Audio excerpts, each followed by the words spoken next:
and to the republic for which it stands, one one nation, under God, indivisible, with liberty and justice for all. All right, approval of minutes of the May 19th, 2021 meeting. So moved. Second.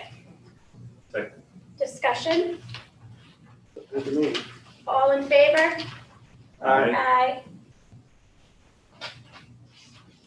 Opposed? Okay. I'm abstaining. Abstention, motion carries. Chairman's comments, I will forego. Finance member comments? No. No. Take things up. Lauren, anybody virtually have a comment? No one has their hand raised. Okay, thank you. Discuss and take action to appoint auditors for the town of Madison 2021-2022 fiscal year. Let's move it and then we'll discuss it. I will so move. Second, Second. discussion. Stacy, you want to just explain this quick? Yeah, this is just to appoint Mahoney Sable, who've been our auditors for the last 4 years, for a 5th year. Okay. At a total of $48,000. Did 5 years ago, we changed We did, and that went out to bid it at did, that point? yes. And at some point where we go out to bid again? Sure, we can definitely talk about that for next year. Good? Yeah. Okay. All in favor? Bill? I have a question. Yeah. Is that fee that they're charging, I think you said $45,000 a year, is that the same as last year, or 2%. Is that- 2%? 2% increase. a 2% increase? And I take it there have been no complaints or concerns about this entity? No, It's okay. Come here, John. Hi, John. How are you? Good to see you, John. How are you? Okay. Any other questions, Jude? No, that'd be it. Okay. All in favor? Opposed? Abstention? Motion carries. Discuss town pension and OPEB options with Milliman Actuarial Consultant. Good evening, it's Becky Seelman. It's good to see you. Hello. Hello. so just so we can follow what Becky Yeah. has, there's a sheet of paper in front of you, That's Becky. this one, right? If you could show her what you're looking at, because she can't see me. It was just what the ARC or the ADC would look like with and without the $1 million infusion. Okay. Okay. Welcome. It's good to be here virtually. I'm sitting in for my colleague Yelena Pelletier, who's out on maternity leave. I'm sorry, I can't hear you. Can you turn? We can't hear you. Well, would you give us a second, Becky. We'll see if we can get this turned up. Is this better? I've turned up my microphone too. Yeah. A little bit better, yeah. Okay, I'll speak closer into my microphone. I'm sitting in for my colleague Yelena Pelletier, who's out on maternity leave, but of course, I've been providing services to the town of Madison, I think since 1989, so I know some of you for a very long time, and I'm delighted to be back and talking with you this evening. So we have prepared an analysis of the impact of your contributing an additional $1 million to the pension plan. First of all, let me say that I applaud you for considering this action and strengthening the funding of the pension trust. The short answer is that if the assets are greater by $1 million than they would otherwise have been, then the unfunded accrued liability is smaller by $1 million. And when we calculate the annual contribution for the town in the subsequent years contributions will be smaller because the unfunded accrued liability will be smaller. And as the mechanics of that, the mathematics of that are that we amortize the unfunded accrued liability over a period of years. And all other things being equal, if the unfunded accrued liability is smaller by $1 million, then those amortization payments will be correspondingly lower for the remainder of the amortization period. So effectively what you're doing is contributing $1 million now and then saving $1 million over the next, the remainder of the amortization period. So can I just to kind of sum it up, I'm not sure if everyone can hear, but so the idea here is if we infuse money, then further down the line, as you just described, we don't have to put as much money in, and therefore it helps with taxes. And so because we have this fund balance we keep talking about, it's a great way to use funds to help taxpayers reduce their taxes. So that's why we're doing this, just so the public knows. Right. And although this isn't captured in our analysis, monies that are invested in the pension trust over the long term will earn a higher rate of return than monies that are sitting in the general fund.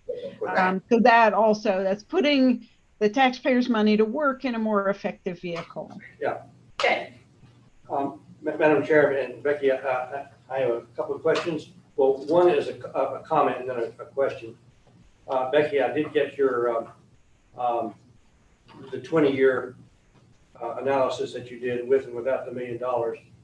And I did some sums. And if we put $1 million in, then over the next 20 years, we'll require less, $2.1 million less input in the annual ARCs. So that's, I think, speaks to your comment about rate of return and so on. But I do have a question.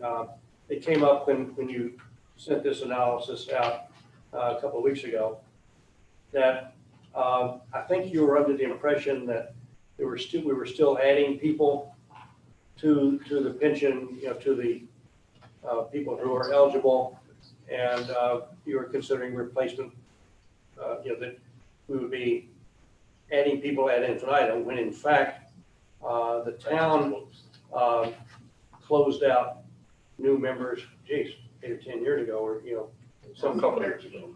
no, the town. 2013 was the town. Yeah, 8 years ago, and then the Board of Ed 2 years ago in 2019. So then, in fact, there are not going to be any new Hires. new additions to this liability, and the only thing that is going to add to the liability is the people who are hired before those times will continue to work and being accruing some benefits. So I'm wondering if in that situation that instead of continuing to grow every year, that in 20 years we would be needing less money than we actually put in now. Yeah, our long range forecast does reflect that you've closed this plan to new town employees and some Board of Ed employees. But when we did this valuation, this is based on our July 2020 valuation, we were not aware of the most recent bargain change to the Board of Education to close the plan to a subset of Board of Education employees. So when we do our 2021 valuation, our long range forecast will reflect that the plan is now closed. And so the trajectory of the long-term numbers will come down fairly significantly. That doesn't impact the analysis of what happens if you contribute $1 million. Because It doesn't impact. it does not impact the analysis, the impact on the town's future contributions if you were to pay $1 million now. That $1 million is not impacted by how much the liability is now or how much it's going to grow. It's purely a matter of assets. And so our conclusions are the same. It's just, if you look at our exhibit, it has 2 columns that say long range forecast. Both of those columns are too high by exactly the same amount. That is, both of those 2 columns reflect replacement of new Board of Education employees, and we realize now that that's erroneous. But the difference between the two, the change in the town's annual costs from contributing the additional $1 million would be unchanged. If we were to, we'd be happy to revise these forecasts to reflect no new Board of Education employees, but it would not change the analysis of the $1 million contribution. So the bottom line is that in 20 years, if I use your numbers here, we will still have been, we will be paying in $2.1 million less. But the required, actuarially required contribution in 20 years is going to be way down from what we see here, probably. Probably, yes. John? Yeah, thank you, Madam Chair. And thank you. I think, just in the essence of the fact is you have $1 million right now, interest rates are extremely low. We want to take the money from the fund balance to offset some of our art, which I think is a good idea. I think Fillmore's right, but when the pension fund closes, eventually these numbers will be gone completely. At some point in time, it'll be zero. But for right now, putting the $1 million in, hopefully earning 6-7% as opposed to 1%, reducing our ARC over time makes sense. Precisely. Questions? Just probably this will become the question of the day or a recurring question, but is this something that might be eligible for ARP? I mean, No, this is definitely not Definitely not. eligible. It was clear, this is one of the ineligible costs. So nice try. Good try though, yeah. I've only read 400 pages so far. So It must have been on 401. Okay. Yeah. I have a question. Ms. Seelman, I was looking through the documents and I couldn't quite find it, but I think I saw something that reflected that our funding level right now is in perhaps the mid to high 60s. Right. Is that about right? At July 1st, 2020, the plan's funded ratio, I'm just looking off to the side, is 65.2%. That seems much lower to me than it has been in the past. I think we've been at least in the 70s. I don't know if I recall it being in the 60s.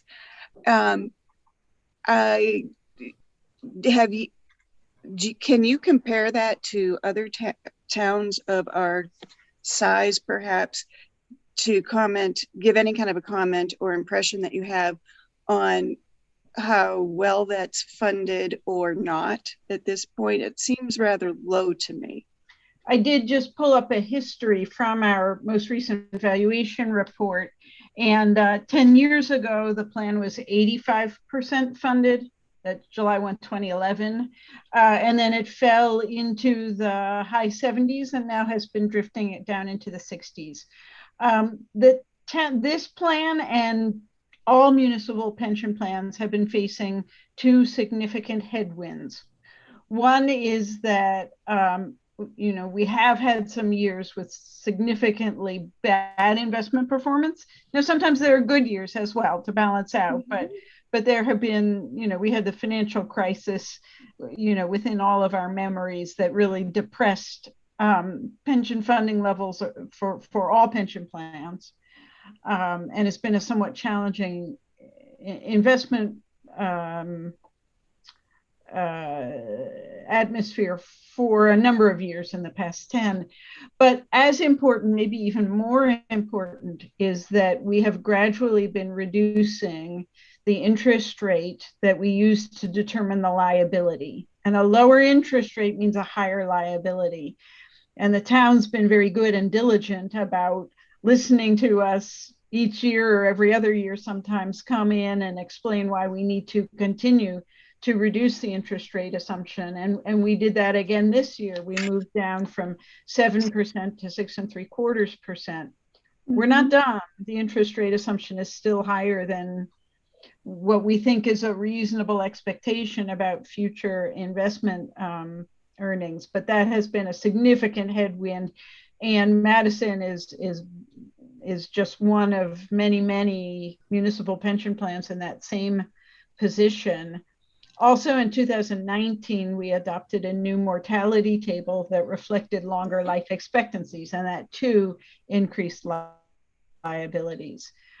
So over the past 10 years, from 2011 to 2020, the assets have grown from $12 million and change to $20 million and change, but the liability, which is great growth, but the liabilities have gone from 15 million to almost 32 million. So the liabilities have almost doubled in that time horizon. And a good chunk of that is because of reductions in the interest rate assumption.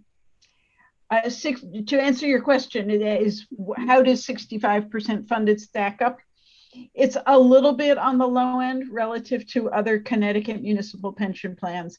It's by no means the lowest of our clients.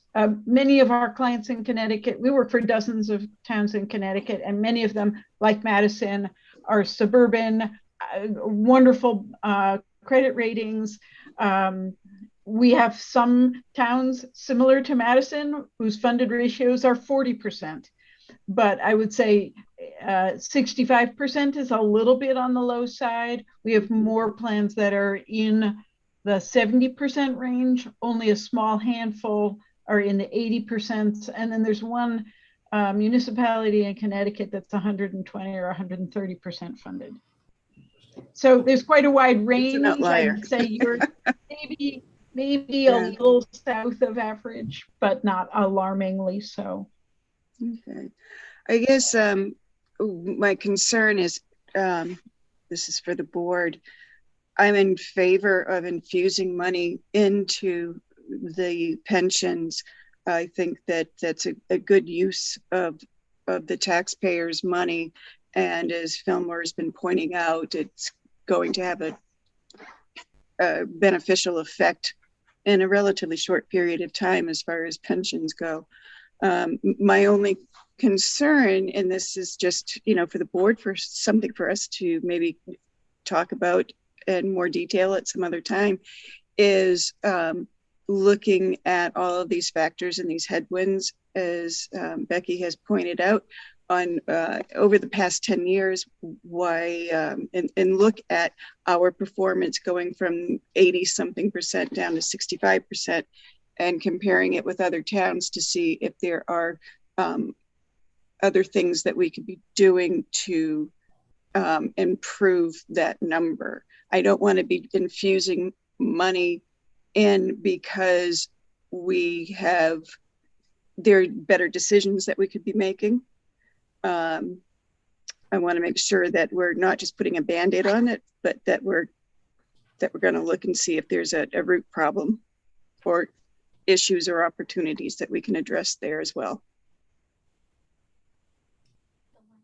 Yeah, thank you, Becky and Jude. I recall from a year or so ago when we first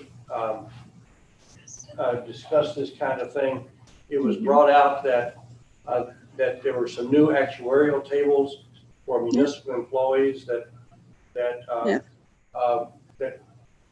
goodness gracious, we're all living longer than actual, which I think is wonderful. But You're a poster child. yeah, right. So I think that Nobody's going to collect for another 50 years. yes, that's right. Yeah. So I think that as I recall, that was one of the big factors that dropped us down about 10 points or thereabouts in that. 10. It's not, other than bumping people off, we can't do a lot about that. Just kidding. I didn't say that. No. Well, it was a big hit, if you recall, to our budget when we made that adjustment in 2020. And, we took a big jump because of that. And so I think that's why we've been kind of slowly staging in the interest rate changes. I think every year we've tried to do a little bit. We also changed some of the other schedules. I think the amortization schedules we changed with some of our assumptions to kind of smooth things out. And then, but I would echo, I think, Jude's comments and Fillmore. I think this is a good thing to do in the long run. It just sets us up to be in a better position in the future to get ahead of this, so to speak, because we do know that we have to be continuing to make improvements here. Okay. Thank you. Any other board member comments? Just make this a motion. No, I don't think we have to, right? Well, no, we should. Oh, you want to add it? No, we don't have to add it. We can do it at next meeting. Yeah. Okay. I think we're just trying to say we Okay. always Or did did one you else. want to? Well, I didn't. you know, I think If it's it was not- on there, I was going to make the motion to but if it's I'm on not the sure if agenda, it we would can do it make next a week. difference. We should ask Becky when we infuse the funds. Or Yes. before July As far as 1st. evaluation, yeah. So do you want to do it So tonight? let's ask Becky if it That's makes right, a yeah. difference. I mean, I don't think any of us would object. Yeah. Becky? So we did our analysis assuming that it was money because we were working off of our July 2020 valuation. We assumed for purposes of illustration that you were putting in the money in July 21, but we would count it as an asset at July 20. Okay, so I need a motion. I to think at this point, because we're in June, if you were going ahead and making the contribution before the close of this fiscal year, we would just count it as an asset on July 1st, 2021, and it would flow into our 2021 Right, value. but I think what we'll do, we'll just do it tonight if no one objects, just to keep it And clear. then the Board of Selectmen will have to Yes, follow up and then Yes. a town meeting. in the town meeting. So we might as well just do it to move it Yeah. along. So I need a motion. Madam I'll Chair, move. Motion that we take and have a special appropriation of $1 million from the fund balance, undesignated fund balance, to go into the town pension fund. Do I hear a second? Good. I'll second. Favor? Uh, All opposed? Abstention? Motion carries. So we're good. So we're good. I'm not sure while we have Becky, if we want to just have her run down the OPEB. Oh, yeah. Yeah. Just give us a little education on that, Yeah, because that's another possibility Yeah. in the future. Okay, sure. And I'm just pulling up my OPEB information over on the side here. I'll make sure Ken gets credit. So your current state of affairs for the OPEB benefits is obviously very different from the pension. The benefits themselves are very, very similar, right? They're benefits that you're providing to a former employee once they've retired. One takes the form of salary replacement, that's the pension, and the other takes the form of continuing some medical benefits. You have decades of history of setting aside money in a pension trust, throwing off investment income, and you're funding an employee's pension benefit while they're working for you. Ideally, when someone retires, you've already set aside in the pension trust all of the money that you need to pay that person's benefit. I mean, right now the pension plan is underfunded, but your goal obviously is to have a fully funded pension plan so that when each person retires, the money's already there. So the taxpayers who are getting the services from that employee are paying for that employee's pension benefits while that employee is working for the town. But you don't do that for OPEB. You don't have a pre-funding mechanism. You just pay benefits to the retirees once they're retired. That means you have the wrong generation of taxpayers footing the bill. So today's taxpayers are paying for people who worked for the town in generations past, and today's taxpayers are not paying the cost of these benefits for the people who are working for the town now. So reason number one for setting up an OPEB trust and pre-funding the benefits, the way you do with the pension benefits, is to have the right generation of taxpayers footing the bill. Now, obviously, there has to be a transition period because you've got a mismatch, a generational mismatch. And in order to correct that, you have to inevitably have a generation that's playing catch up. The second important reason to consider setting up an OPEB trust and pre-funding the benefits is what we just talked about in the context of your $1 million contribution, that money set aside in a trust will earn more investment income long-term, and that investment income will help pay for the benefits. So long-term, setting aside money in a trust will save the taxpayers money, significant amounts of money. In a pension plan that's been around for a long time, maybe 2/3 of the benefits are being paid for with investment income. right? So compounding interest by investing money for the long term is a very powerful tool to shave the cost to the taxpayers of providing these benefits. Benefit number 3 of setting up an OPEB trust and pre-funding is that without a trust, when we measure the liability, we're required to use an interest rate assumption that reflects current municipal bond rates. So right now, municipal bond rates are, at historic lows. We might be using a 2.5% or 3 or 3.5% interest rate to measure liability. Whereas if you had an OPEB trust invested like your pension assets are, we would use an interest rate like what we use for the pension valuation, something like 6.5 or 6.75%. Remember, I said back at the beginning when we talked about the contribution that a lower interest rate means a higher liability. Well, you're measuring OPEB liabilities at 2.5 or 3% instead of at 6 or 6.5%. If you measured at that higher liability that goes along with pre-funding, your liability would easily be cut in half, maybe even more. At our last valuation in July 2019, we measured your OPEB liability at $22 million. That was based on a 3.5% discount rate. If we measured at 6.5, we haven't run those numbers, but I dare say that $22 million might look like 10 million or 9 million. These are very public numbers. Can you say that again? I'm sorry, I missed that little piece.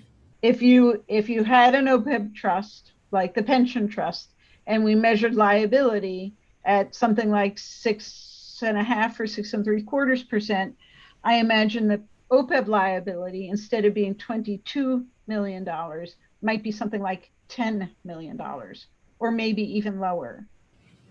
So when rating agencies look at your financial statement, they see that you have a $22 million liability because we're measuring it at a municipal bond rate. And they take that into account when they consider your overall debt picture. They look at your bonded debt, your underfunded pension plan, and your unfunded OPEB plan. And they see a large number for the unfunded OPEB plan. And they see that you are not pre-funding the benefits. And so that's both a numeric sort of thing that they look at. It's also a management sort of thing that they look at. You are not taking steps that other municipalities in Connecticut are to pre-fund the benefits and manage that liability over the years. So those are the reasons for pre-funding the OPEB benefits. Now, of course, what are the reasons not to? Well, right now you're just paying the benefits when they come due.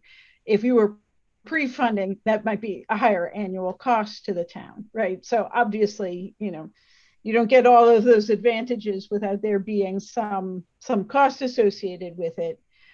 It does take a little bit of work to set up an OPEB trust, but it's a pretty straightforward process. You would adopt it by ordinance, so that takes a little bit of work, but it's not a very complicated process. You could use the same service providers that you use for the pension trusts. You could have the same institution manage the funds. You could have the same investment consultants help you make sure you have a reasonable asset allocation and keep an eye on your asset managers. You could leverage a lot of your existing pension infrastructure for setting up the OPEB trust. So it's a lot of work for Stacy, but it's not a really heavy lift to set up an OPEB trust, but it would certainly have budgetary implications for you. And what we normally do with municipalities who are considering this is we'll set up a long-range forecast just the way we do with the pension trust, but we'd bring it to you and play around with the different parameters so that you could get an idea of what the impact would be on the town's annual cost. And we'd explore maybe some phase-in mechanism for you, because the hardest step is the very first one, to go from a zero budget to a non-zero budget. And so we can work with you to craft a strategy to get you past that first step and on the road towards pre-funding the benefits. Of our Connecticut municipal clients, about half have an OPEB trust and half do not. And of the half who do have an OPEB trust, some of them set up a trust, but really have not diligently put money aside. So they're not really pre-funding. They do have a trust, but they're not really pre-funding.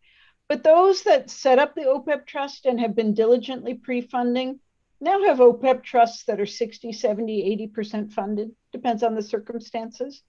And they typically didn't start any sooner than 2008 or 2009, but now we're more than a decade later of steady pre-funding, and they've accumulated significant amounts in their OPEB trusts. So let me stop there. That was a lot of stuff to tell you. Are there questions or thoughts about this? Questions? So, as I understand it, you said that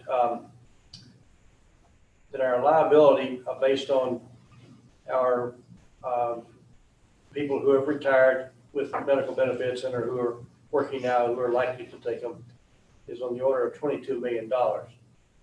But that if we set up a trust, it would come down to $10 million. Round numbers, that's my guess, Fillmore. Yeah, round numbers.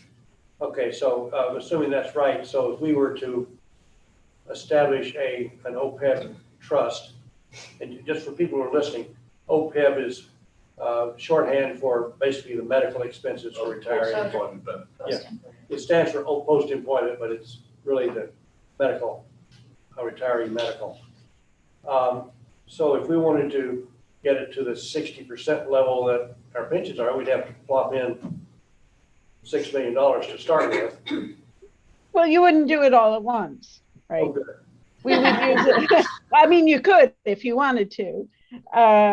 You know, if a member of a board of finance wanted to write a check, I don't think anyone would object. But no, you would start out with a paying off. You'd have an unfunded liability and you would amortize it over a period of time, just in exactly the same way that we calculate a pension contribution for you. We would calculate an OPEB contribution for you. We'd use exactly the same methods. It's the same terminology. It's just different benefits. Okay, I think one of the questions that I would ask, and maybe it's a Stacy question, is every year we, since we're on a pay-as-you-go plan for both active, we don't discriminate between active and retired. And we put in, I don't have the numbers in front of me, but a fairly hefty amount between the school board and us into the medical payments.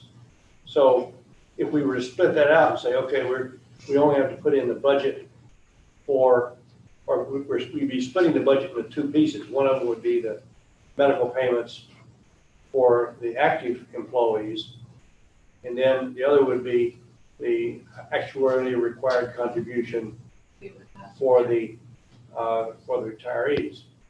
So maybe for next a future meeting, you need to give us an idea as to of the total amount that we're putting in right now. How much of that would we still need to put in for the actives, and then so we can get what the annual amount would be. And Becky, maybe we could work on that together to see. Yes. Am I making sense here? Yeah, absolutely, yeah. Okay. Right. I just want to move forward and spend time with Becky if we weren't all on the same page that we wanted to move If forward. no one objects, I think it's worth. I agree. To. Yeah. We Right. talked about it. And just order of magnitude, Fillmore, we do put a 10 range forecast in our OPEB valuation report of the payments to retirees. And for the current fiscal year, that's ballpark $750,000 for the retiree portion of your healthcare bill. And over the next 10 years, that's projected to grow to a little more than $1 million. Okay. Yeah, one of the it's a little bit more of an unknown compared to a pension. Because a pension, it's defined, you get X% of your income and so on. But medical bills have a way of flying away these days. They tend to be going up. So you're never really sure what the retiree medical obligation is. Right, but you can always change it also. Yeah. We have some control. Okay. So, Okay, so we'll work on that. I'll reach out to We'll you, put it, Becky, yeah, and we'll put it on the agenda for our next meeting. for July. Okay. All right. Anything else? Anybody has any questions, concerns, thoughts? So just a clarification question for me and maybe one other person out there. So just unlike the pension, which as Fillmore was saying, in theory, because we switched to a 401k, the pension will, in theory will burn off. But then because we're self-insuring, this is something this is going to be ongoing. As long as we offer the. Right. It's not always changing. Right, but our Yes. current plan of self-insuring. Yeah, So, and it has to run. But even if you bargained away all of these benefits, the way you have bargained closing the defined benefit plan, you'd still have teachers getting retiree medical benefits, and that's per state statute. So you have no control over that. You're required by state statute to permit teachers to continue on your benefits for the rest of their life in some cases. So you're stuck with the teacher's liability for OPEB. That will always be there. And of that $22 million. I was asking more in the context of as Fillmore was also saying, just the basket of participants will kind of help determine what the best investments are, weighing and likely as well than the actuarial stuff. Yeah.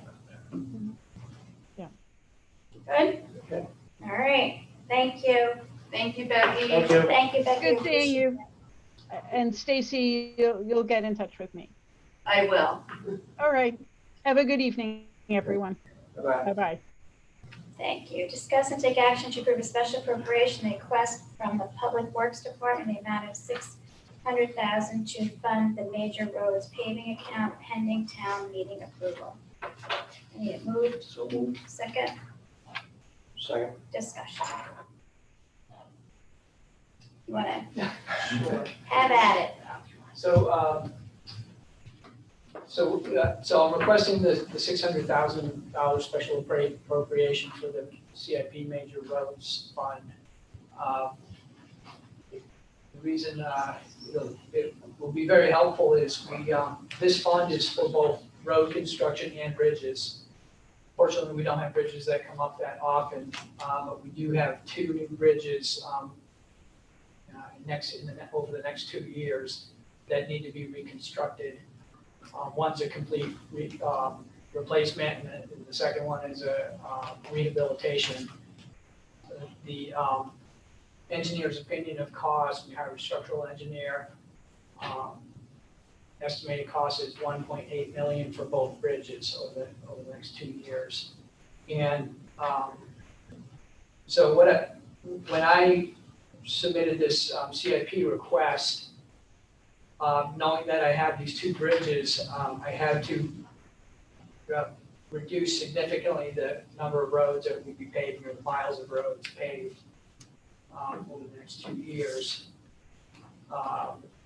Fortunately, in early June, we received a grant, state and local grant, which will cover 50% of the cost. So the cost to the town is $915,000 for the 2 bridges, but it still leaves a shortfall for the amount of paving that we normally do. And so when I became aware of this, we have this fund balance, that this would be a good use for it. We certainly need it. In my opinion, the roads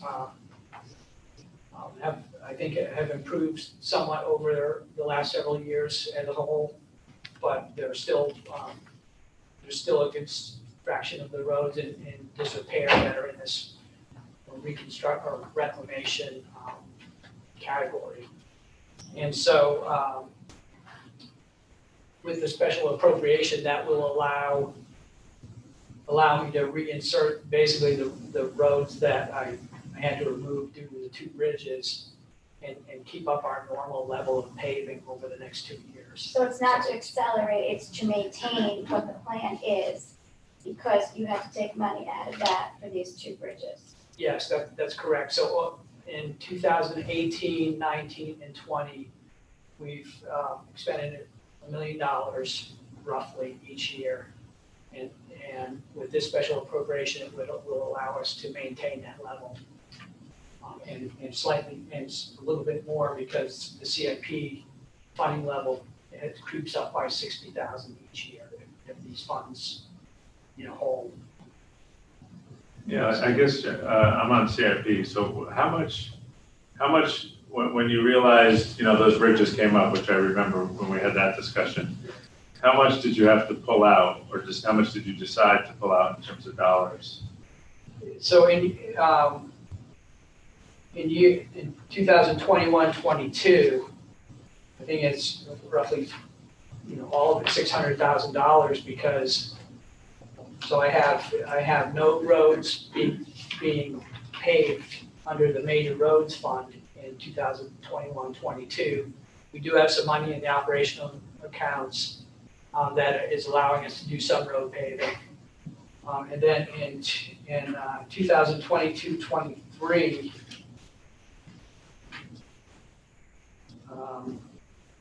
I have $230,000 worth of roads being paved. So normally we spend 600. That leaves, I guess, 370,000 that would need to come out next year. I could definitely have the math wrong there, but so originally those bridges were $1.2 million, and you took out, you said you took out, which would not be on the schedule, that would not be on the CIP schedule because you'd already taken out. So you took out 600,000.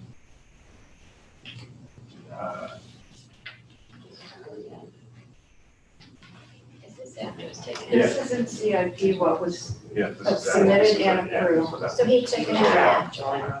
Now, you all have this when it was originally submitted, the first column in 21, Right. 22, because of those bridges. Right. He So had this is including removed the roads. That The roads are already removed. Correct. Right. And In I'm just- year 21, yeah, right. Okay. So this is. 420. Right, so, yeah. Oh, okay, so 420 in 22, 23.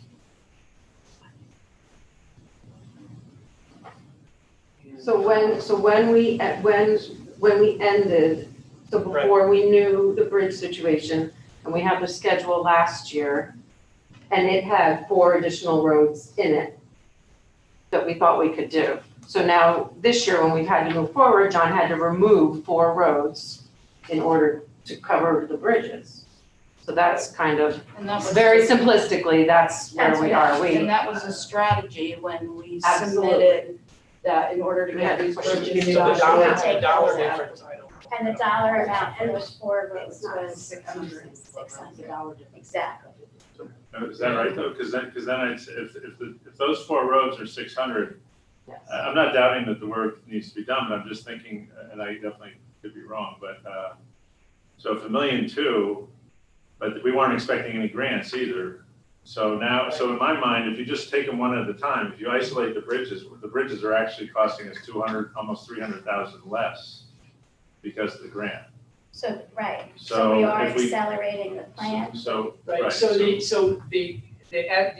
original estimate of 1.2 million that was my estimate before we hired a structural. right, no, yes, no, I'm not criticizing that, I know, Yeah. but I'm just saying, but then we got the grants, which we didn't expect either. Right, So at the end of the day, the bridges are actually costing the town $300,000 less. About 200, so the net cost of the bridges with the grants come to 915. Right, when we, And included in the plan is 1175 for the 2 bridges, which is Flintlock the 400,000 in year 2, and then the 775 in year 1 for Garmin. The total of those two Right, so bridges, 1,175. $1,175,000. The new cost, the net cost would be $915, netted, netting the grants out. So Madam Chair, my assumption is, and for my, John, you have a paving schedule every year or something like that, and because of the bridges they fell behind, so you're looking for this appropriation to at least catch up. You know, whether you base it on every 20 years, you have to redo the roads or whatever it is, but I'm assuming you have a schedule, and that's what we're doing, and we're trying to just, Right, that's what's in CIP. okay. And that's, so we're trying to now make that whole again, for lack of better terms, to keep that paving schedule on schedule. So it's to catch up, not to go ahead. So there's a little wiggle room there. That's correct. All right. I mean, another way that I suppose we could look at it is the special appropriation is being applied towards the bridges. Because you pushed I it mean, off of it's that. all, it's all coming out of the same It's fund. apples, yeah. So we're catching up, and that's fine. I'm cool with this. So more school with it. And knowing that these roads, it does change. We do have a schedule, but things Right, come depends, up, right. and John does have the flexibility. And this to has keep happened fund before. fluid. We've had other issues that it's Yeah, and happened. since I understand they changed, I assume you have some sort of schedule, yes, you need to be able to deviate Exactly. from that, but you have a plan, how many roads, or how much, you know, how many, miles of road you can do or not do every year, depending on how things go. Right, and I don't mean to dwell on the numbers, but if you pulled out 600 and the bridges are coming in maybe it's more like 250 less, do you need the full 600, or would you take those savings plus 350 and you're back to where you were?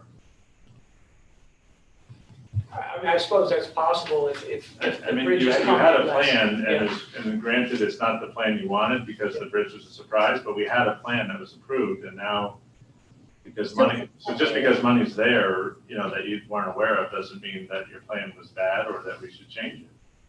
Well, if I can weigh in though, John, remember we talked about, you know, some of these roads that are being done right now are full reclamation. Can I get the correct terminology? And I think, you know, road conditions, some of these conditions were worse than what had been anticipated also. So my understanding also was that some of the paving costs, so to speak, actually ended up being, you know, a more expensive project because the roads were in poorer condition than originally anticipated. So I guess that's my question. So is the plan not accurate because it has changed, which is fine, but that's the question. So either we're on the plan, or as you just said, Peggy, the roads were worse than what we thought, so they need more money. I guess I'm confused because there's two different conversations. I think it's a combination of all of this. That's why he came up with the 600 number. He thought it helps address the bridge issue, and it also makes sure that he can stay on schedule with doing road paving this year and next year. So the study or the report that Peggy's referring to, we had the roads resurveyed again. Originally it was done in 2013. All the roads conditions were surveyed. It was redone in 2020. And so what we found over that time period of 6-7 years is that the overall road network, this rating, RSR rating, has crept up from around 70 in 2013 to 74 based on the new report. So it's creeping up and going in the right direction. But if you look at the number of roads in this reclamation category where you're basically reconstructing the road, that number has not really gone down. I think it's crept up. I think there's a few more roads that have slid into that category of full reclamation. So did you adjust what you put into the CIP this year based on that report, the latest report? That came in after CIP. No. Right, so that may be the disconnect. So the disconnect is it was not done, but we have information that says they need to be done. So I think that's the difference, and that's what you're trying to now say. Now that we have this information, it was not in the original plan, but we need to catch up and we need to get these roads that are slid off faster than we had assumed, and that's why you need the 600. Right. Okay. I mean, we need to catch up, and get out of, get ahead of this curve. Right. Where roads are on the cusp of falling. Okay. Yeah, and I guess I just want to understand what is the number on the roads, because I didn't hear that at the Board of Selectmen meeting. $1.8 million to $1.2 million happens to be 600, but again, the reality is the bridge is actually costing us less. So what is the net of the roads? So what is the delta in the roads number from the consultant? Like how much, what did the study? So I guess I'm not, so the study of the bridge or the road? No, Yeah. bridges. I'd like to know, I'd like to understand them individually. So I understand the bridges, Mhm. but now, like, what is the actual increase as a result of the road study? I mean, the study was a survey of the road conditions. It wasn't really a cost. financial analysis of, what should be going in versus, in a given year. It was real, the study is a survey of the road conditions Okay. and what category At they that fall. point of time. Right, at Yeah. that time, and now there's more information. Well, maybe for me, it might be helpful, and I'll ask the question again, and I hope the answer is different on this one, but is this possibly eligible for relief funds? Because it's like, I think it is. No. No, sorry. Why? We'll talk about it later when I go through it, but it isn't, unfortunately. I mean, infrastructure. Well, there's an infrastructure bill coming up that, maybe Part of the same bill. qualify, but So what Justin is saying is a part of the infrastructure piece of that bill. Or could it be? no. It couldn't be. I mean, I'm just telling you, I've been on multiple calls about this now, and any kind of general infrastructure, road paving, all of that, no. Not for ARP funds. What's that? So I'll be presenting on that in a little bit. They're gonna be road paving as maintenance and. No, but the bridges could be, so fund the bridges with ARP, and then the money, then I'll have the money back. The only infrastructure is water, sewer, and broadband. Right, but sewer includes stormwater, so I would think bridges with aqueducts is part of the stormwater system. No. Well, I'm just saying, we've had calls, every that. town in the state of Connecticut is asking these questions, and we're being told no. So you're trying, but. Yeah, I know it is. And that's what you'll see as I go through a little bit, that there's a very specific lens that you have to look at these projects for. And I think there are other projects we have in town that are in CIP that would qualify. So I think we'll find the benefit for that in a different channel, but this is not the one that we can use it for. No, well, I actually still think it is, and I'd like to at least be told how we know that definitively, or at least if we don't, then let's ask and let's have it tested so we do get a definitive answer rather than an interpretation. Well, I will be giving a presentation a little bit, but I think the other thing that we've talked about is using the undesignated fund balance to fund things like this. So if we do this through ARPA funds, then that means HVAC projects won't get funded or other projects. So it's a trade-off. Like, I think you look at all our projects and we figure out what bucket we can go after to fund. And this is one I think that would be a very difficult one to do. Every town in Connecticut would love to use this money for this, but we're being told, at least now, we can't. But there are some other projects that we could potentially use this money for. So, the reason I brought this forward, and as I mentioned at previous meetings, was that you have targeted a number of money that you're looking for special appropriation uses for. And I thought this was worthy so that the town stays on its road paving schedule. That's all. I'm okay with it, and Justin, I understand your point. I think if you wanted to say if there was any chance that you get reimbursed for this, you do, but I don't think it would stop me either way from going forward with this. Well, it might stop me just because I. Yeah, no, I'm just saying, Yeah. I'm speaking for myself, I understand that, so I think these are perfect, if they're eligible, obviously, if they're not, they're not, but I guess I would think they're appropriate enough that we should. Right, so I guess my question is this, the Board of Ed has to put together a plan it goes to the state, they approve projects or they don't. Is there any mechanisms for the towns to do the same thing? No. To get approval? There's not. Not right now, and Peggy does have a presentation on that. Yeah, I know, But but I I did, yeah, but I did reach out to the state and they will not be approving any plan of these expenditures in advance of us spending the funds. So then that's we take the a problem. risk There's, Ooh. right. that we're gonna be Right. spending them, And and we're gonna talk hopefully about that. when we report to them later on, they will not say they're But ineligible. that's, my point was to that, is that we feel this is worthy, we do it, right, and then if you can get. We can always reimbursed, reimburse ourselves. Right, that's what I was trying Well, to say. right, but not if we don't, if that's, okay, but then then I would suggest or request that that's how it be voted on. That's what I said. I'm fair, I'm fine with Like that. it's, we'll Yeah, we'll add it put to it in the the motion. package, but if it comes out, then yes, it's a fund balance expense, like, so we can do the work. But as I read, and this is, obviously there's tons of info out there, but as each, and this is just my own opinion, my own interpretation, but as you read, as each of these successive rescue plans come out, I think they talk about more and more flexibility. I mean, it's a lot of money, and I think the state, right, from the Treasury's own website, they say this, they would give, they would be flexible in terms of what's needed for each town. Madam Chief.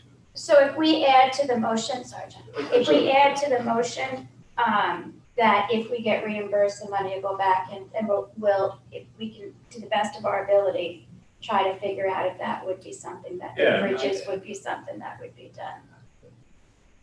But if you don't use it here for the fund balance and you get reimbursed, great, then you can use it for something else, I would assume. But my question was really, or my point was I could withdraw the motion and then make the motion, I'm sure, and then amend it and resubmit it with the opportunity to apply for the funds available. If we do not receive them, then we go through just. Yeah, and in fairness to other people, I guess, I don't wanna, That would not if stop that's, the if project. people don't wanna do that, then that's fine, if the majority doesn't wanna do that. Like, it's meaning that they want to preserve, either they wanna preserve ARP funds, not ARP funds, for something else, then you won't agree. But my approach would be that we're deciding that this should be ARP funded, and we're gonna do everything we can to effectuate that, but if it doesn't, if it's denied, then we'll. Because to Justin's Then point, the fund- some people may not want to, even if it is reimbursable, may not want to, Peggy's point, may not want to use Use it those for that, funds for right. that, because it would take away from other projects, let's say in the CIP. So I guess, and I think that's what, if I don't want to Yes, speak that's for you, right. but I No, think that's- that's the point. That's my position, but I don't But want a to. dollar bill is fundable, I mean, whether, whether we pay for it out of, if we fix the roads, if we give Johnny the money and fix the roads, then whether, the money, whether the state pays for it or it comes out of our fund Because balance. Peggy's saying that when you have a list of projects to meet that $5 million, you would, if you're gonna put the bridges in that bucket, then you're bumping something else out when you hit to the cap. And I don't wanna speak for you, Peggy, but I think that's what you're saying. Yeah, that's what I'm saying, that we will have other CIP projects that will qualify for this without question, I think, or nothing's without question. But that does qualify much more, and you'll see through my presentation of what those kind of guidelines are. And so I feel like, why go down that path and put this ahead of other projects when it is probably not going to qualify? There's also other potential funds that are coming through, and maybe, Justin, you're thinking about, this is still in negotiations in Washington, but the infrastructure bill, which is a very different bill, that would target other types of things. And so, that's a longer conversation, but I guess I brought this to you because you had a list of many things you were talking about for the 4 million plus that you're thinking of using out of the fund balance. And I thought this, to me, made tremendous amount of sense to do, just like with the trucks, trying to get ahead, infuse CIP, and set ourselves up for future budgets by maintaining this. So we didn't have to do a catch up a year or two from now by increasing our contributions to CIP, so we could get back to our paving schedule. That's all. So we can not vote on this right now, have Peggy do her presentation and come back to this if it may bring more clarity, or we can just vote on it now. We can amend it. We have three options. I'm open to, I would go like ahead. to, I would like to go ahead and give Johnny the money to fix the roads. I think we could add, just ask Stacy or Peggy, or excuse me, the first select woman to do everything they can to see if it's reimbursable. The only issue with that, and we can definitely go down that path, is we're gonna have to go back to the Board of Selectmen then for the process, because right now, the way they voted was just a special appropriation. In the Yeah. process, you'll see through Peggy's presentation, she wants the board to go through a process to spend the ARP funds. So if we are going to apply those 600 to those funds, we should go back to the Board of Selectmen. Okay, so, all right. And, So- and I would just caution us not to put any kind of a tag on this saying that this should be, we should be applying for ARP funds for this, when it sounds like we already are going to be presented with a list of things that have been prioritized for getting those funds. I don't want to cut off $600,000 of something that is that's already on a list that's going to be presented to us of what we should be applying to ARP funds for. I mean, I think, and if we're gonna, I just don't think we should have that tag on it. We should, if we're going to approve this as a special appropriation, we should do that. If you want to put any kind of a tag on it that we also are going to follow looking for reimbursement, then I think we need to look at the bigger picture first before we move on this one item. I'm okay with moving that as it is. I just have another question. Is there, the ARP funds are up around what, 5 million or 5.3. 5.3. So, is there a schedule that's going to come forward very shortly? That's what Peggy total? said in the presentation. Okay, so there is a list that comes up to 5.3. We are developing that list, and that's going to be a process over the next couple of months. And then, there would be a plan presented. The Board of Finance would weigh in on that plan. And part of this is going to be a review of CIP to see what qualifies. And it maybe, to Jean's point, maybe it's helpful, we just launch into that discussion to see where we are, because this is a huge discussion topic about qualifiers, because the Treasury guidance is very much, like I said, focused on a very specific lens of how this money should be used. And so, and we have no mechanism to get things, a green light or not on projects. So there may be over the summer, and this is where we wouldn't want to rush ahead on decisions. Right, what we're proposing today is just a very small, tiny list of some things we just want to check off to start for the summer. But the bigger plan, I'm hoping that over by the end of the summer that we will have better guidelines. CCM actually has a task force on this right now that they're working on to advise municipalities about what would be eligible. And I'm guessing they're going to put forward a way to grade projects and then, give guidance on all this. So maybe I'm being too definitive, Justin, I apologize, but I've heard this on a lot of calls now. People ask and they're like, I don't think that qualifies. When they talk about rotating. So Right, if it, okay, I want to make sure you have plenty of time to do your presentation, because I think it's important. So I think what we're going to do is just call the vote as is, that you get the 600,000. We already called it, right? We already seconded it. All in favor? Aye. Aye. Opposed? Nay. Abstentions? Motion carries. Okay. Okay, great. Not saying you're not right, Justin, but I'm not saying, I would offer that, I'm probably not. Nice. Okay, I just thought it was a discuss good and, thing. discuss and take action to approve a special appropriation request from the police department in the amount of $19,000 to fund special duty pay account pending town approval. So moved. Second, second, discussion. clarification, if it's 19,000 does not need town meeting approval. It's cumulative by department. If you Oh. go over the special. They Yeah, are, it's cumulative by department requirement. okay, Stacy's on her toes. and on mine too. Somebody's got it. All right, any questions on that? No. Well, And just for the record, this is covered by the other income from. Yep. Yeah, so. All in favor? Aye. Opposed, abstention, motion carries. Discuss and take action to approve a special appropriation in the request for Beach and Recreation Department in the amount of $19,000 to fund 6 big belly trash receptacles and pads in the downtown business area. Second. We desperately. Question. We have a question about those. I thought that those big belly trash, that had come up before and we voted against them. Does anybody recall? We have some already.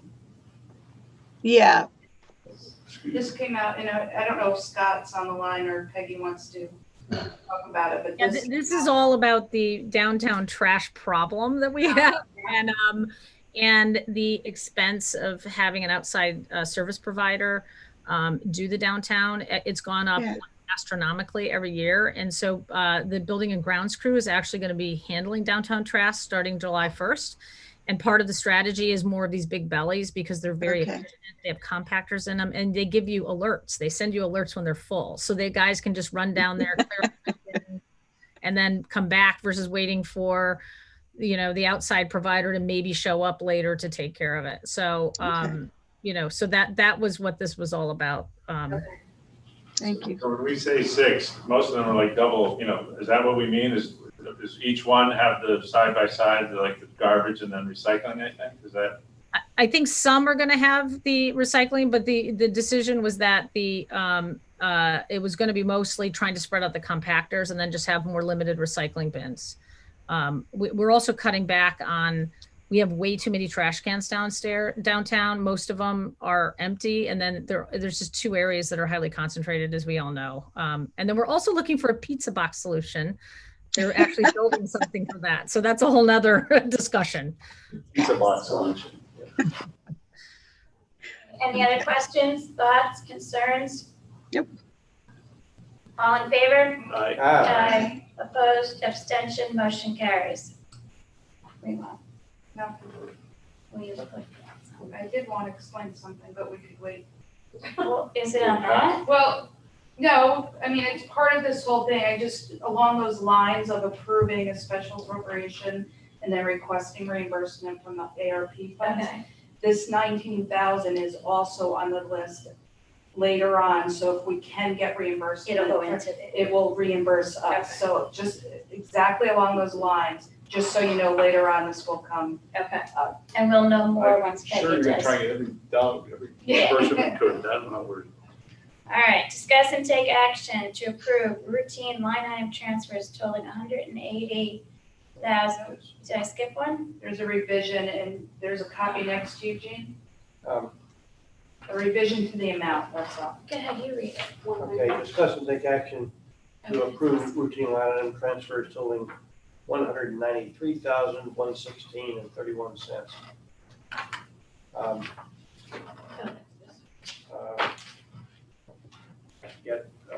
As approved by the Board of Selectmen and $165,183.94 pending Board of Selectmen approval. So, Second, second. discussion. Thank you for checking. I didn't have the updated one either. I think Stacy did tell me it was there. Sorry. All in favor? Opposed? Abstention? Motion carries. All right, now what am I on?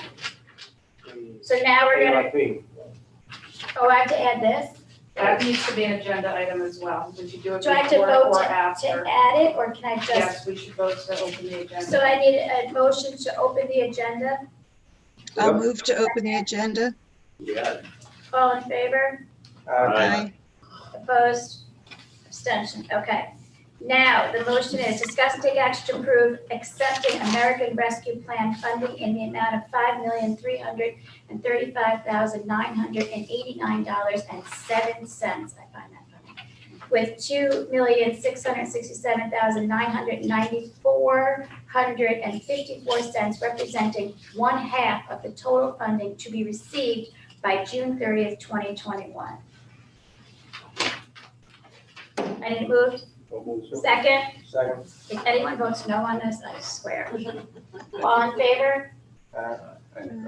Opposed, abstention, motion carries. All right. Next, review American Rescue Plan. Peggy, you're up. All right. Nice. All right. Is this, can you see this? Yes. Okay, because something's going funky with my screen here. All right, and I'm not seeing. Okay, here we go. All right, so, whoops. All right, so you guys can see this because it's funny, I've lost all my. Yeah.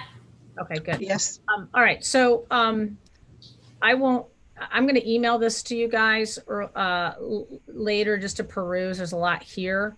But I think I want to, sorry, I'm having, here we go. Okay. Real quickly, there's 5 eligible categories of use. And this came out from the US Treasury. 1 is support public health. 2 is negative economic impacts, replace lost revenues. And I'll talk a little bit more about some of these in the next slide. Premium pay for essential workers and invest in water, sewer, and broadband infrastructure. Treasury released initial guidance on May 10th, and then the state released general information on June 3rd.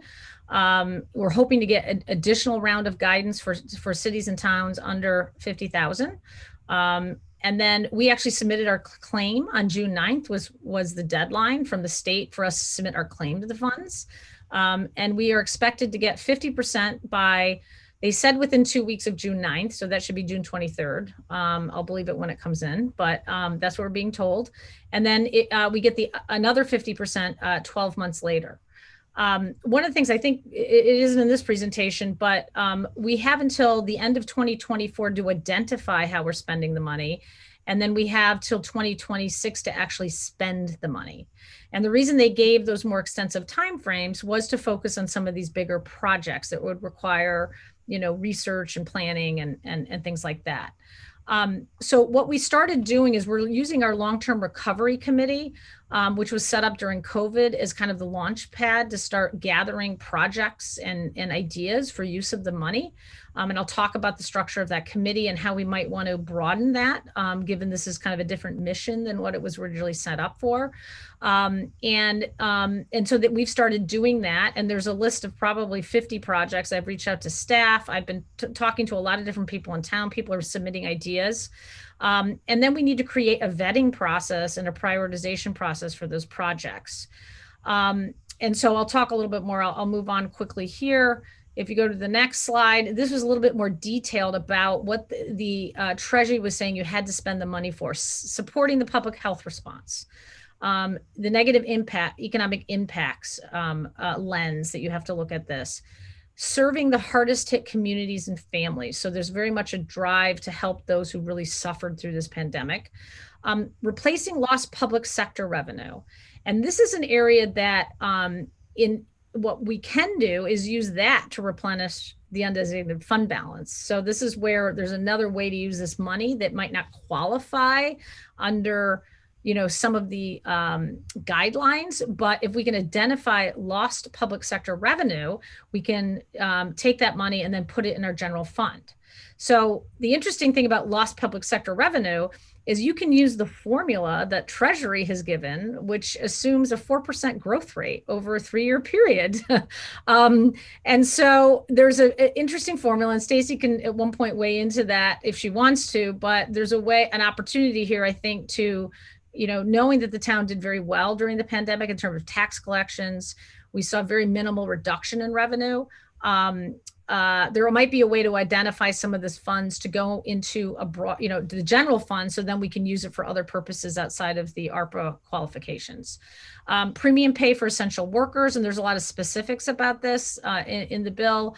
And then the infrastructure areas were water and sewer infrastructure and broadband. And within broadband, it is very specific about how many what the bandwidth is in the town and how much you can increase it. It gets into a lot of detail. So that's one that is going to be very difficult, I think, for our town to achieve, but we can talk a little bit more about this. But the framework, as I said, is really identify, you have to tie all of these projects to how did COVID impact it? How does this help address the COVID impact?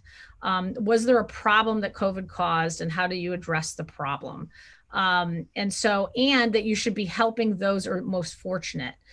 When we get into economic development, for example, the idea is really targeting those groups that are under qualified census tracts. And you get a lot of flexibility if you have a city or a town that is a qualified census tract, which means it has a certain poverty rate and a low income rate. Madison does not qualify as a qualified census tract. So that means we're going to have a higher standard in order to use our funds for economic development. So I won't go through all of this. This kind of talks in more detail about each of these different 7 uses and how you could use it. So there's ideas out there and guidelines about this. Like I said, I'll send this to you, but this is just kind of pulling from some of the documentation and presentations that I've watched about each of these 7 uses. Ineligible uses that were highlighted was that, you cannot use it for a tax reduction. You cannot use it for pension funds. And we talked about that earlier. You cannot use it to fund debt service, legal settlements. It cannot go into the general fund, except for this revenue component. And that's the one area that you could actually qualify for lost revenue and then put it into your designated fund. That's what my understanding is. There was a big, like I said, general infrastructure is not supposed to be a part of this if it's outside of water, sewer, and broadband investments. Now there's this area that they say maintenance of infrastructure to the extent that we saw a reduction in revenue. And this is where, in talking to CCM and other towns, that we might be able to identify our parks and recreation assets, because they were a lot of stress put on them. It's also something the community definitely relied on during the pandemic, and it took a lot of beatings. And so some of those things might qualify in terms of infrastructure. So we're kind of exploring that in terms of infrastructure. And then also projects related to air quality, HVAC systems, technology. Those seem to be things that would qualify. But once again, trying to get more information, that we don't have enough detail right now. The other thing is they want you to push this money out into the community for community support. And so one of the concepts that we're exploring is setting up these kind of 3 different buckets of grants that would be awarded to specific groups.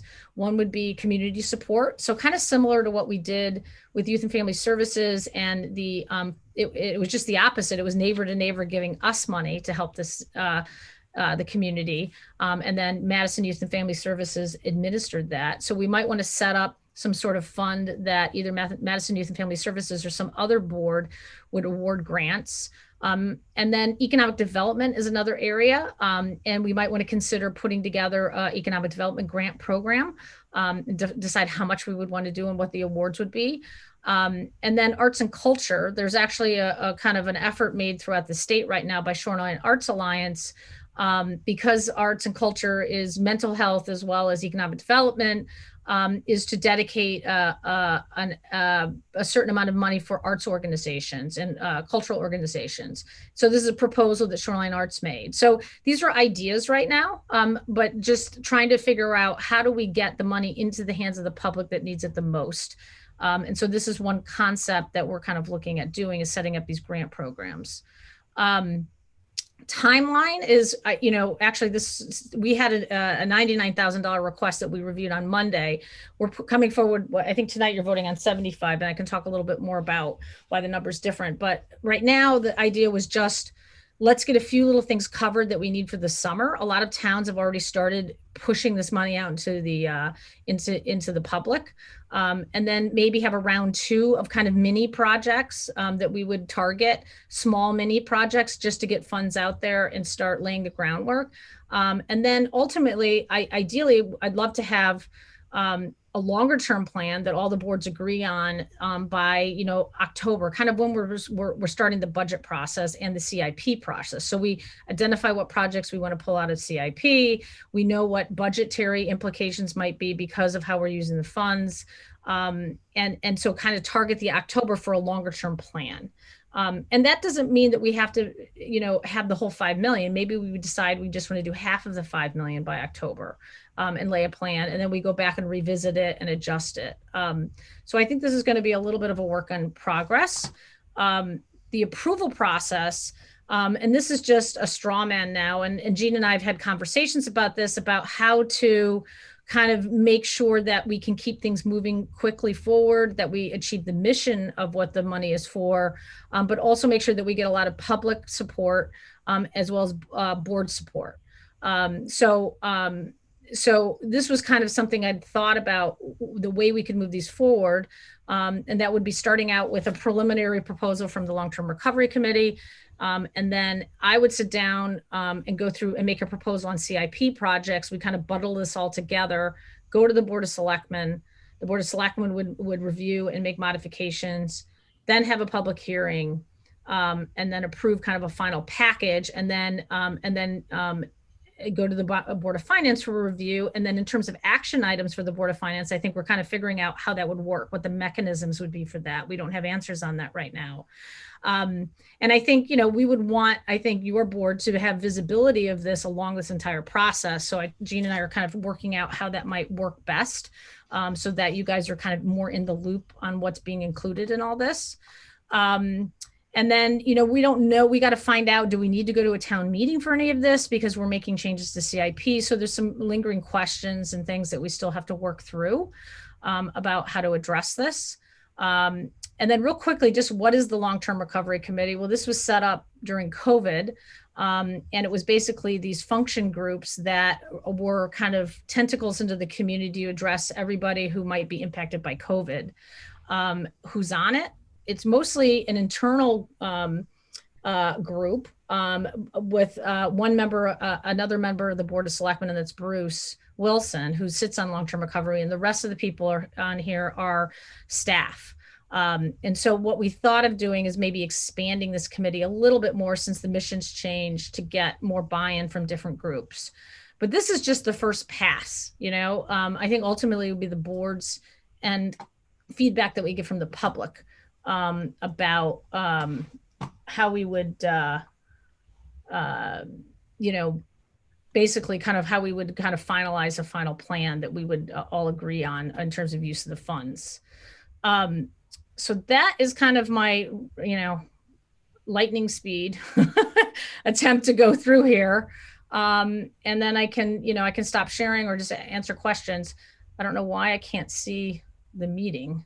So I'm going to stop sharing for a second and see what happens. Okay, great. Okay. So I guess I don't know how you want, Jean, just, I can keep the presentation up. Like I said, I'll send this out. This is going to be Right. Thank you. Okay. Any initial questions, thoughts before we get again? Yeah, I have a comment. Could you, hate to say, could you put those back up there and then, Yep. You know, and then let me, toward the end, keep going.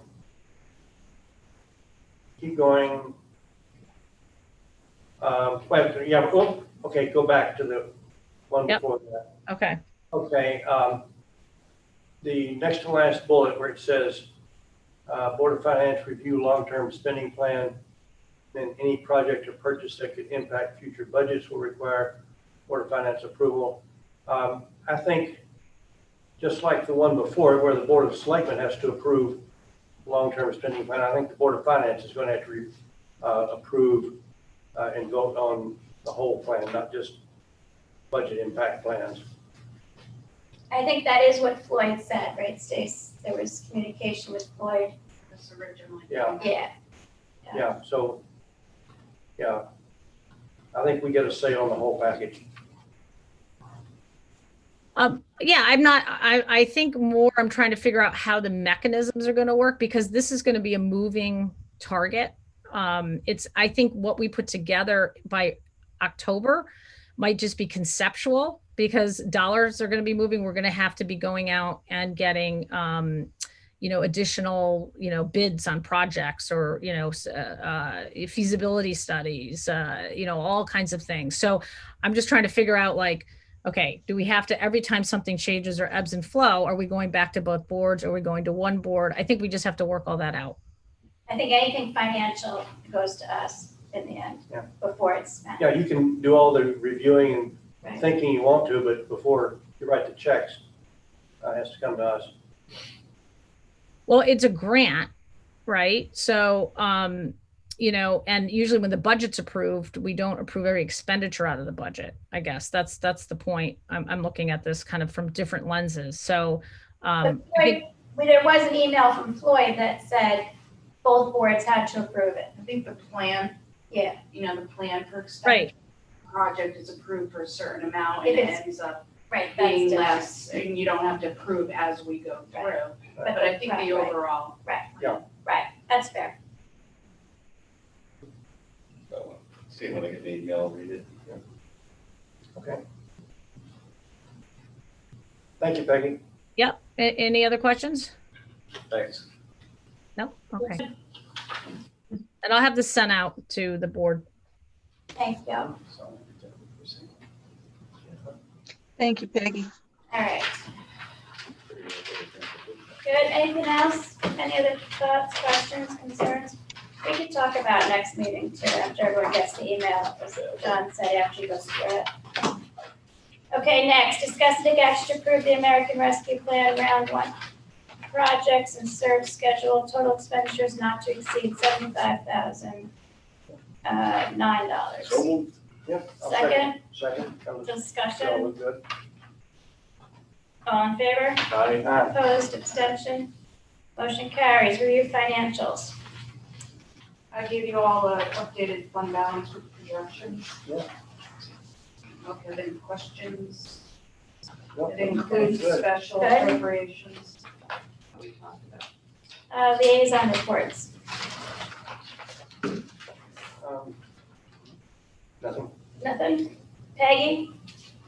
I just want to highlight that there was one item on this list of projects that the board wanted a little more time to deliberate on, and that's involving an administrative assistant in the public health department for $24,000, because one of the primary purposes of this money is to public health initiative. So we probably will be bringing that back to you. We just didn't get through kind of some of the questions board members had before.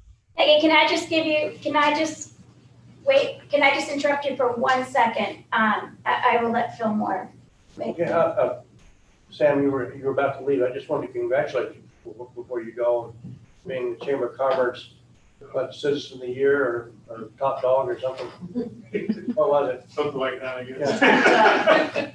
I just wanted to congratulate right, you. and I think also just to acknowledge the work that you have done through COVID is just, I know it was tireless, exhausting, and you were just phenomenal, and our town came out looking and surviving, and I think thriving, and it really has so much to do with you and your office, so thank you so much for your efforts. Thanks. I'm just curious why you were here, Sam, that's all. He was waiting for us to say that and finally, no, I'm leaving. I was sitting really early for it. Waiting for questions on the package for the ARP. Yeah, you're good. All right, thank you again. Sorry. Okay, thank you. Good night. Okay, I'm sorry, Peggy. No, I was just flagging something that's going to come before you, an additional $24,000 for a public health assistant that was originally in this mini package you just voted on, but the board just wanted a little bit more time to look into the position before we moved it forward. So that'll be coming in the future. Good. Good. I think also just another shout out, the plan, and I know it's a lot of work, and I know Lauren from your office does a tremendous amount in kind of organizing those things. So just a shout out to Lauren also for her work. It's very much appreciated. Citizen comments, Lauren? There are none. Thank you. Motion to adjourn. So moved. Second, Second. we are out. Thanks, everybody. Thank you. So. All right, thank you. Good night. We're still, we can talk, but I just didn't